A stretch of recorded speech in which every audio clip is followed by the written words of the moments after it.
Hello guys, welcome to the AFRO HUSTLE show again. It's your favorite host, Rudolph, and I can't wait to share with you guys. And I have an amazing, not just a single guest, I have two guests. They're a couple and they are immigrants, and I just can't wait to share with you guys their story. This is my sister. I love her. We've known each other for a number of years now, and I really can't share with you guys the excitement that I have today to have both of them on the show. So I'm just gonna let Joyce and Tim introduce themselves for you guys. Joyce. Hi, my name is Joyce, and I'm an immigrant from Kenya, born in Kenya and raised in Kenya and living in the U.S., New York, currently. And same here as well. My name is Tim Thuku, and I am from Kenya as well. I actually live not too far from Joy, just walking distance, so you can see I did not go too far. And I live in New York as well. I've spent most of my career in New York. Awesome. Thank you guys so much for jumping on the show today. So, Joyce and Tim married. They have an amazing little boy called Aiden. I know just expect to hear some little background noise from Aiden because he just can't wait to be part of the show today. All right, Joyce. So before we jump on the show, I really, we have a tradition here to share an African proverb for the day, right? Yeah. And the African proverb that I have for today is okay, let me see. My African proverb for today is when a mighty tree falls, the birds are scattered in the bush. When a mighty tree falls, the birds are scattered in the bush. What does that mean for you? As Africans, we love proverbs. We really, really do love proverbs. Right.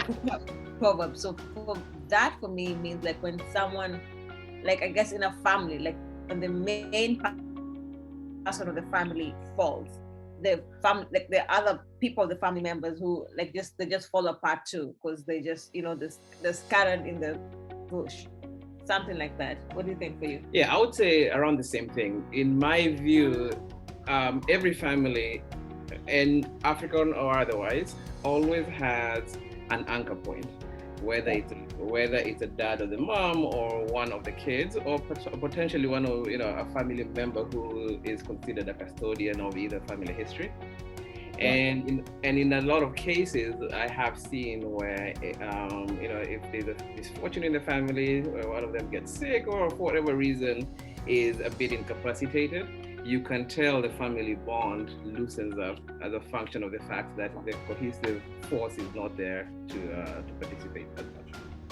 That's totally true, and I mean it really ties to my own version or to my own meaning of that, because I was just watching a show called King of Boys. It's a new Nigerian show on Netflix, and there was a king who left, everybody was scattered. So now when she returned, everybody, she's trying to build the house back together, so it all ties down to that cohesive bond. And the one thing that I really like about this quote is because is that we as Africans, we live in an environment, our communities are in an environment where we live in such a cohesive environment where we know our neighbors by their names and by their children's names, that we see and watch their children grow. We live as one family, no matter even if we are not shared by blood, right? Yeah. But what are some of the changes? What's the difference that you see between what we used to live in Africa and what we're living in America, especially here in New York? It's absolutely different. I think I can check this one. I think for me, one of the biggest contrasts when I moved to the US was one, the fact that I felt that I was the other. There was an element of being the other. While, growing up in Kenya, I was, you don't particularly stand out as a function of either the way you speak or the way you look. Right. And so you can easily kind of blend into the crowd. While in the US, I always felt like the guy who's always standing out as a function of either maybe the way I spoke, or the way just I looked, and just my person. And so that was a big contrast for me. For me too, because we both came as undergrads, going to, to get our bachelors, and the first few weeks you're so confused. It's a lot going on. So I remember going into a class without all the textbooks, thinking it's not a big deal. The person next to me should share the book, right? No, Right. they did not share the book. And they should share the book. Yet here I am with my Africanness, thinking we are brothers. We're this is be a neighbor and share your book, but they did not share your book. So that was definitely a huge culture shock. But New York is a different beast. New York, I think people are so busy, so stressed. It's so rare to find somebody saying hi to you or smiling to you. Like, we all put our heads down, you put your headphones on, and you just focus. But it's what we chose, right? We left home to come here for the better life or the American dream, and so here we are. I know, it's amazing. You said something, Africanness, right? Yeah. I think right. You said something, Africanness, and if you think about Africanness, you think about this is sort of our culture, our way of being, and the way that we have always believed life to be, and the way we've always known life to be. And moving or traveling overseas, and we're experiencing all these different attributes and cultures. I too share the same story because of being that person. Who is that person? You look different, you speak different, you act different, you dress different, right? And so many times that people may misjudge us from our outward appearance, disregarding our knowledge and our intellect and our contribution to the society and our environment. Mm-hmm. Okay, so that's for the problem. So thank you guys for sharing that. I'm just going to jump right into the questions that I have for you guys today. We're ready. So what's something that people misunderstand about you, Tim? About me? You put me on the spot there. I'm trying to think. If you're not ready, just can take it for now. Yes, you want to jump in and I'd like to think about this? Yeah, so I think for our African culture, we are not taught to be too outspoken. I don't know if that makes sense. So we could be in a meeting with and I'm in healthcare, so I deal with doctors from different calibers, some of them really top notch, so smart. They might ask a question that I know the answer to, but I will not feel comfortable because either I'm a little bit shy or maybe I'm afraid I might not pronounce the word correctly. So, and I may not talk, and I think what they might come from that, or like I don't know my information. So I think am I making sense? Mm-hmm. Like being in a room, but I know my information, but not having the courage to talk my information. So I kind of how should I say that? No, I think you're absolutely right. I think one of the biggest things that both of us have experienced having moved to the US and being in a professional setting was there's a huge contrast between American culture and African culture in general. I feel like, and this is my personal opinion, I feel like our culture growing up was you tended to only speak when spoken to. And also you did not challenge authority in front of people. Right. You handled issues on the side. Right. However, in American society, I've found that it's generally very acceptable to challenge your bosses on the spot if you fundamentally disagree with something. And so that took a bit of getting used to. I still struggle with that heavily. I think, so it's a really big, like, you know your information, but you look like you don't know your information. You know? Yeah. That was, just right there, what you said, Joyce. I have shared similar feeling. I have been in an environment where, I was working as a coordinator, and we used to work together in the same in the same hospital, and we have these weekly meetings where we get to express ourselves, to talk about our studies, our patients, and everything. And so many times you feel like maybe you're gonna pronounce the word wrongly, or maybe so at the end of the day, you come off like, because you're sitting so quiet, maybe you really don't know what's happening. Yes, and yet it's you who's done all the work for the meeting. Right, and you are the one who does all the work. So one of my I had an encounter, one of my doctors, and he said, he was very aggressive or rude to me whenever he wants to talk to me, and everyone came to realize that during the meetings, And when I was leaving, one of the other doctors said to him, "You see what you're doing? All the good ones are leaving." So when he called me in his office, he said, I just wanted to let you know that I wasn't hard on you because you didn't know. I just wanted to know how serious it is what we're doing here." I said, "You know what? Thanks, but no thanks." Yeah. I would agree with that. Thanks, but no thanks. Yeah, and I think just going back to your point around the biggest misconceptions, I can definitely relate to exactly what you just said. I remember in my early years in finance, I always felt that there was a bit of misconception about the fact that if I was quiet, people took that to mean I did not know. Right.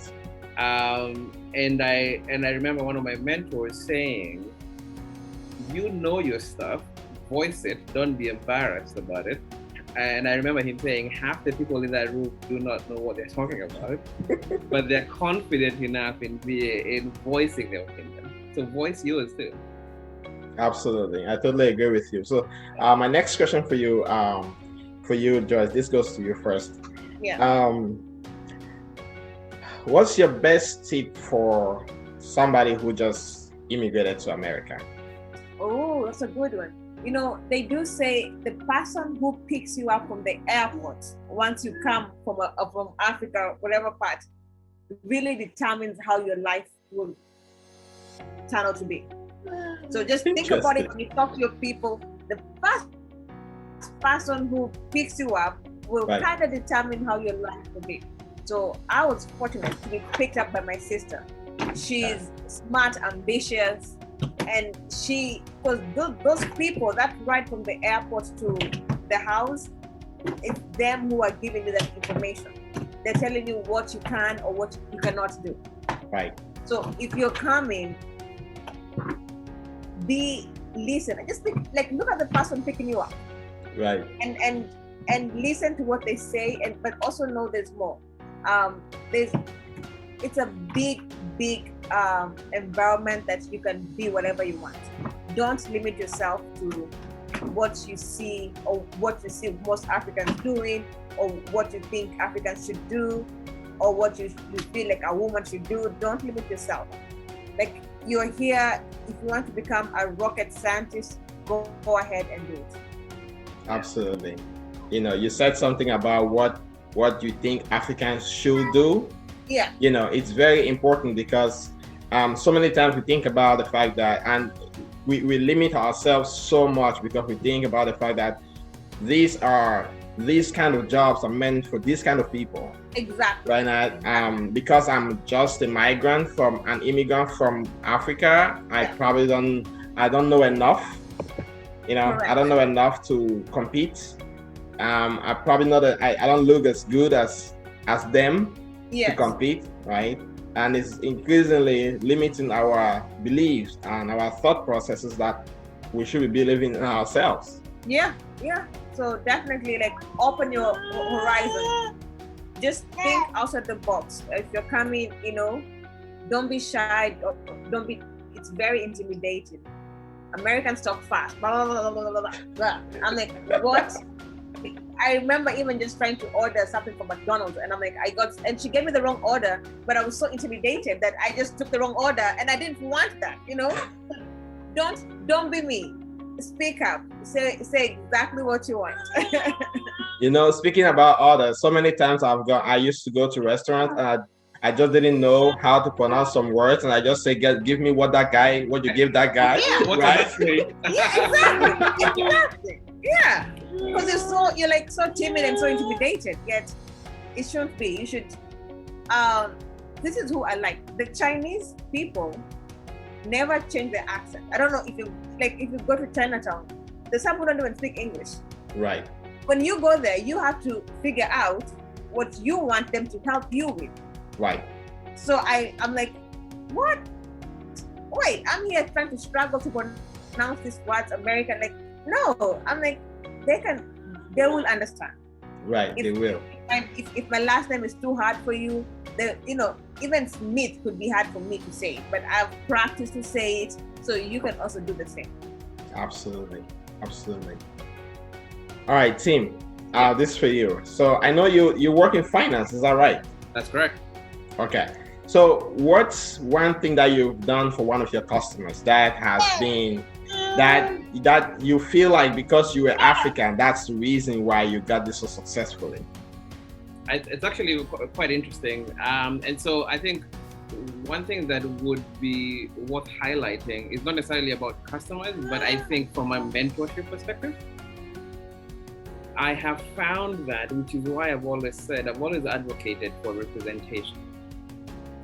It's very, very important in all industries, but specifically in finance, where people who look like us are not as many. Representation is very important at high level. And the reason I'm saying that, and the reason I emphasize that is, as I've gone up the ladder in the industry, I have found that whenever junior people come into the bank, you can tell that their self-confidence is increased when they see someone senior who looks like them. Absolutely. Someone who's senior who looks like them, someone who's senior who talks like them. And I have, and my wife always says, I say something in 10 paragraphs, so forgive me for this. And so as a function of that, I think my being there, I have seen people who look like me being able to aspire, and it's real for them that they can actually achieve, greatness, so to speak. Wow, that's awesome, and I totally agree with you. Just for the fact that you can walk into a bank and you see you see a black person, not even knowing if they're African or not. You can see a black person sitting in an enclosed office. That gives you confidence that you can be more. You can be more than what you've been hired for. So that's totally on point. Joyce, I know that you are a healthcare professional just like myself, but you're also a business entrepreneur. I am.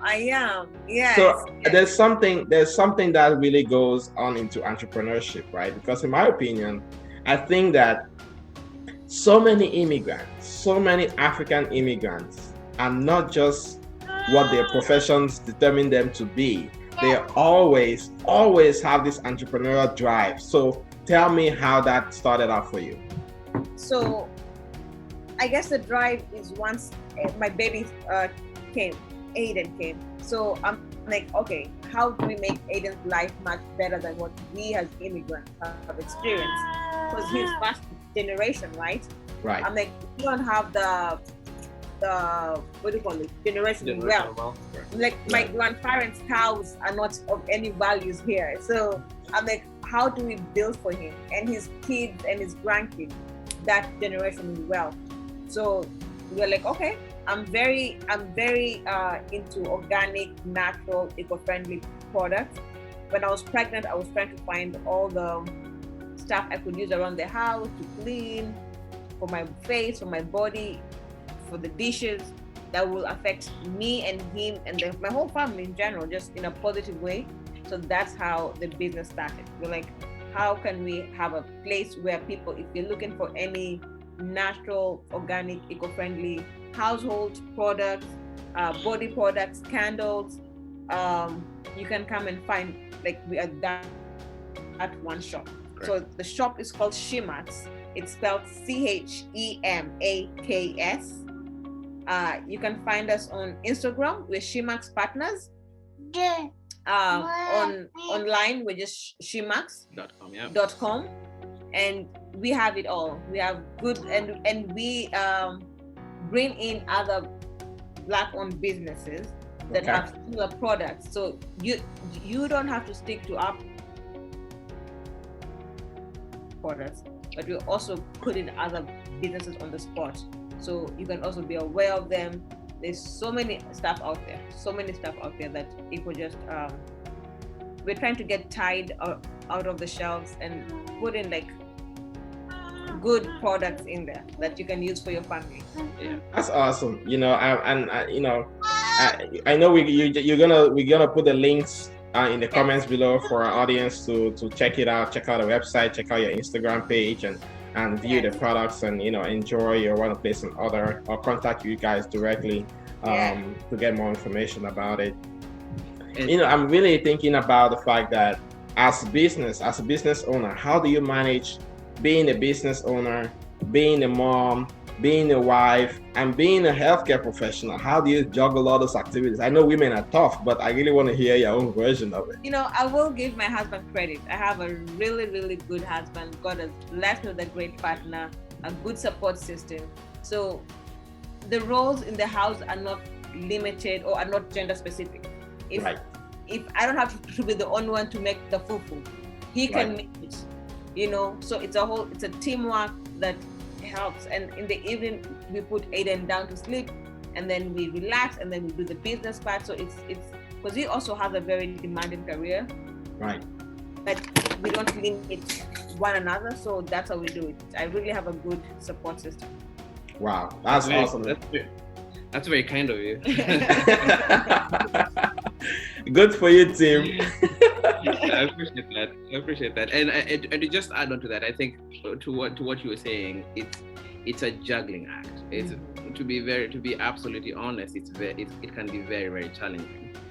I remember there's a couple of instances where we have looked at each other and said, did we bite too much than we could chew?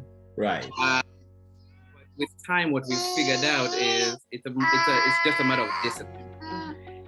Being able to be very disciplined about time, being able to allocate time to discussing the business, but also focus when it's family time, focusing on family time. Yeah. Right.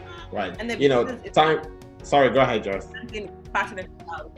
The business is something we're passionate about, so it doesn't feel like it's a juggle match. It's something I really want people to know about, all these healthy products out there. So it doesn't feel like too much of a strain.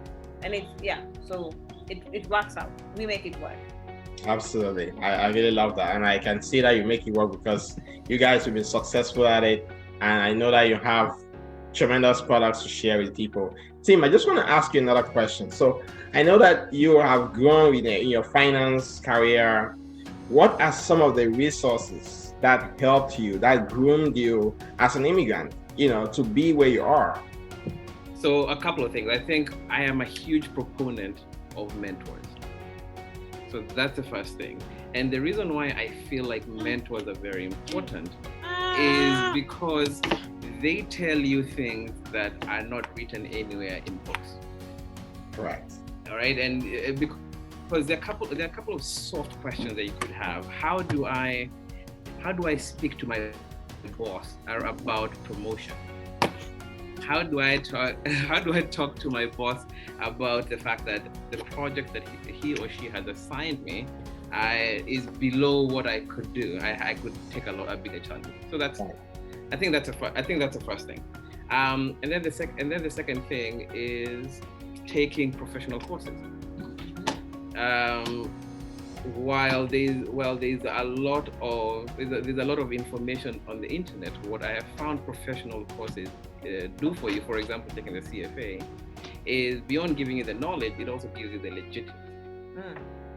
So when you're being interviewed or when you're speaking on a subject, people know by a function of the certifications that you have credibility. So that again, without giving you the knowledge, it gives you the what? It gives you credibility.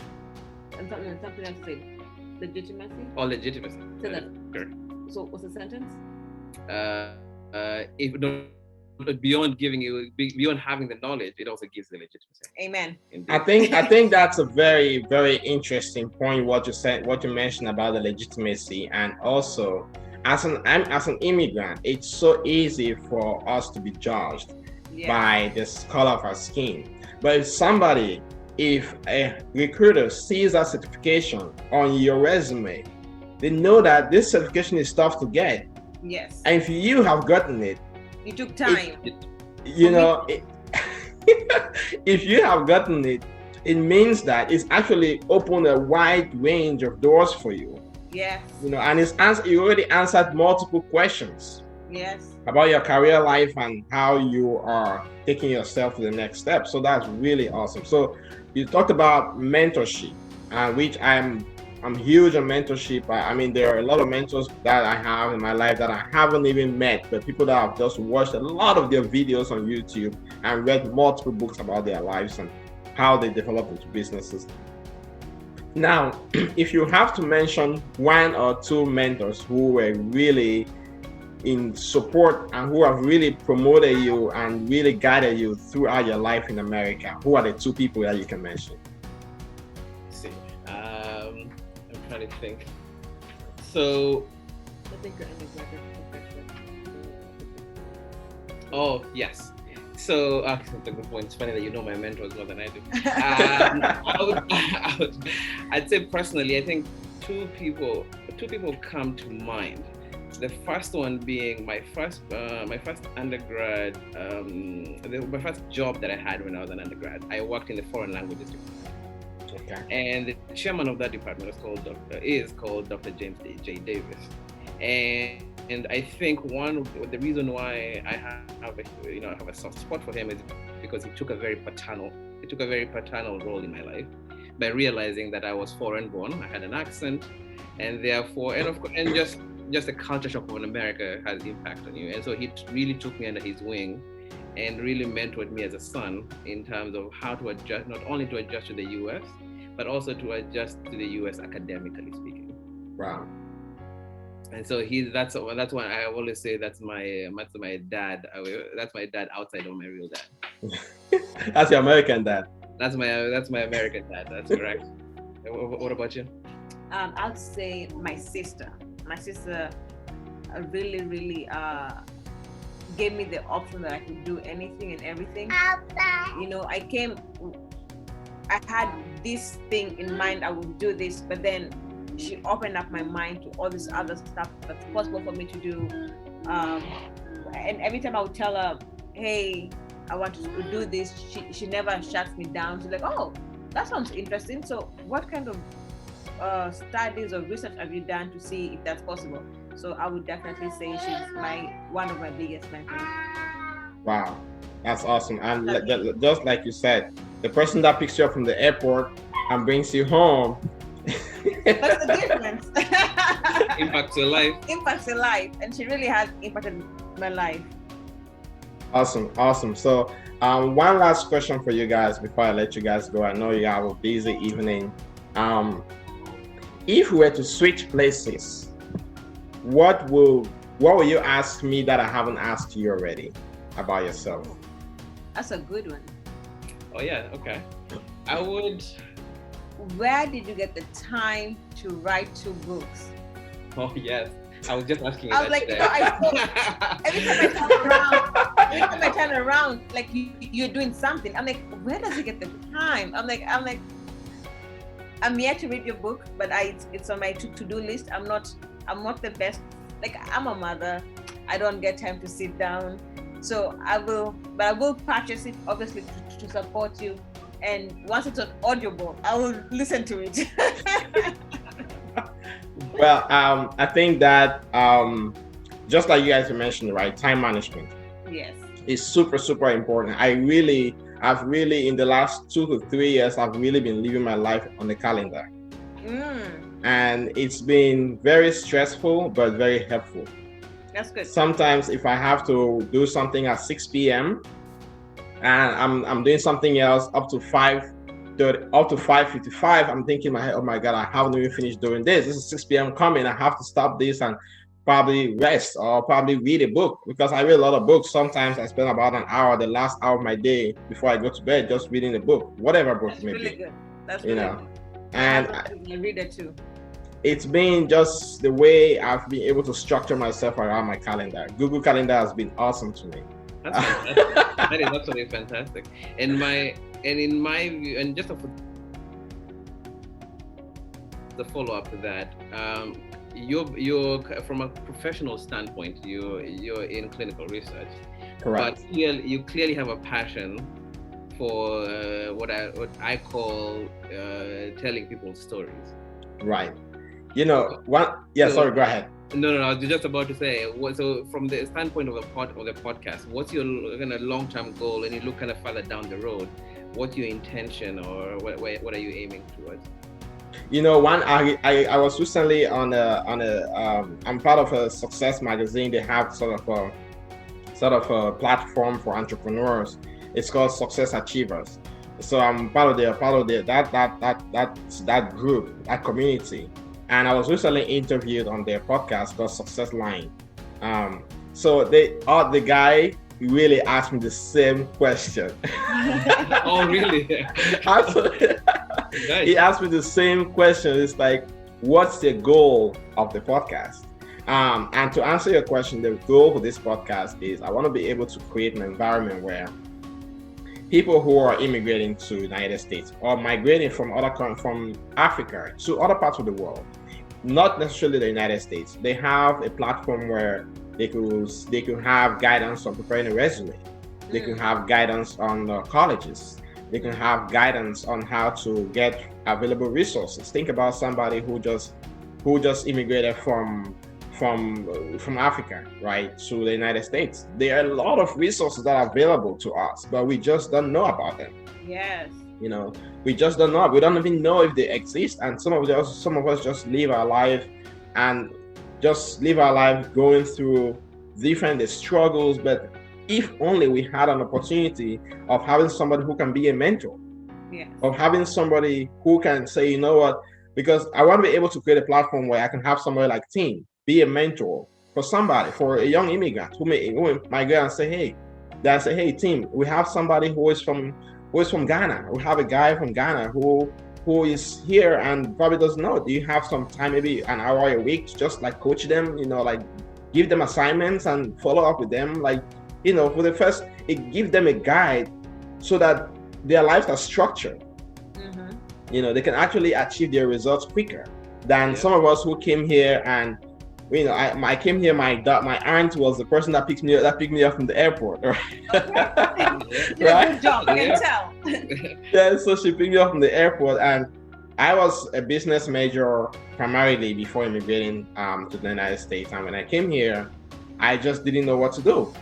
She guided me with what she knew, but at the end of the day, I found other paths because I did my research, I did homework, I was online, I was on the computer, I was just keeping myself very busy. But I was able to have her guidance that led me to start doing other research, and found other available resources that could help me become who I am today. Yep. So I want to be able to create that opportunity for people, not just for me, but other people who can get involved for us to become partners, how we can develop and welcome people and be a resource to our own community. I like that. No, I think that's absolutely fantastic. As you were talking, I was just thinking back to when we came to the US, some 15 years ago. The challenge has been, which I think is a challenge, still a bit of a challenge now, is like you said, there was no centralized source of information. Mm-hmm. Right. You were literally limited to your mentors or the people who are around you. Yeah. Correct. The phenomenon today, however, is there's too much information and you don't know where to go for where what. to go. Right. So I think what you're aiming at is absolutely fantastic. I applaud you for that. Yeah. Wow. Well, thank you guys so much for being on the show today, Joyce. I know. So if our guests, our audience want to be able to contact you for the product, for your business, to really understand, even for moms, there are some women who are struggling. They want to be able to understand your own perspective. How is it? How can you do it all? What can you say about them, and how can they reach you? They can find me on Instagram, Chemaks Partners. We respond to everything. It's a two people team. So you are talking to us. There's nobody in between.